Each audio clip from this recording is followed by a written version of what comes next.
بسم اللہ الرحمن الرحیم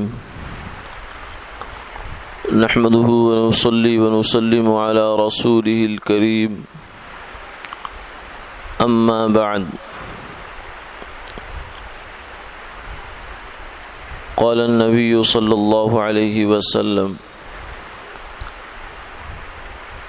من كان له سعة ولم يضح فلا يقربن مصلانا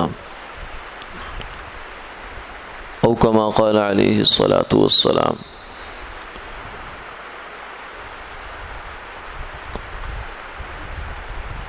حضور نبی کریم صلی اللہ علیہ وسلم نے ارشاد فرمایا کہ جس شخص کے پاس وسعت ہو اور وہ قربانی نہ کرے تو اسے چاہیے کہ وہ ہماری عیدگاہ کے قریب بھی نہ پھٹکے۔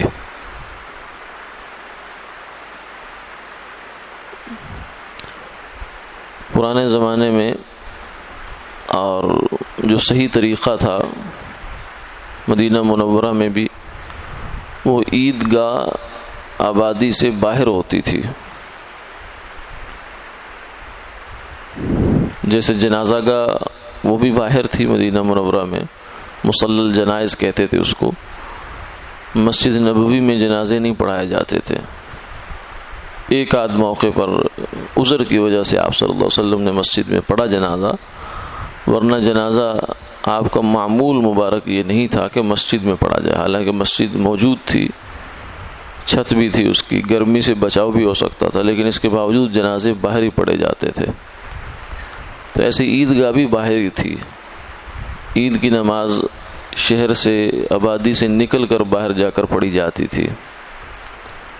اب چونکہ شہر بہت بڑے بڑے ہو گئے تو اس لیے یہ ایک مجبوری کی بات ہے کہ ہم عید کی نماز مساجد میں آبادیوں کے اندر پڑھتے ہیں، ورنہ جو معیاری طریقہ ہے وہ یہ ہے کہ بستی سے باہر نکل کر پڑھی جائے۔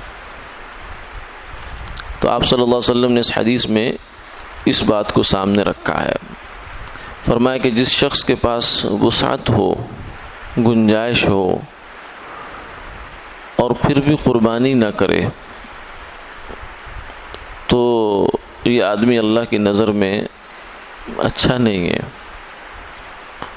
نہ صرف یہ کہ خود اچھا نہیں ہے بلکہ یہ دوسروں کے لیے بھی مسئلہ پیدا کرے گا۔ لہذا اس آدمی کو چاہیے کہ عید والے دن یہ عیدگاہ میں نہ آئے۔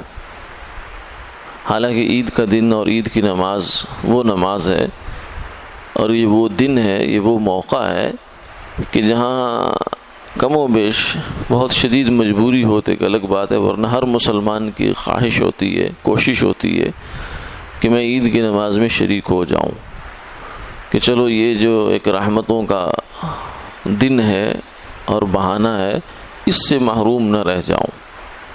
تو آپ صلی اللہ علیہ وسلم نے ایک شخص کو اگر یہاں سے ہٹا دیا کہ بھئی تو نہ آ ادھر، کیونکہ تیرے آنے کی وجہ سے ہو سکتا ہے دوسرے مسلمانوں پر جو اللہ کا فضل اور رحمت ہونی اس میں فرق آ جائے، تو وہ آدمی خود اللہ کی نظر میں کتنا گرا ہوا ہوگا۔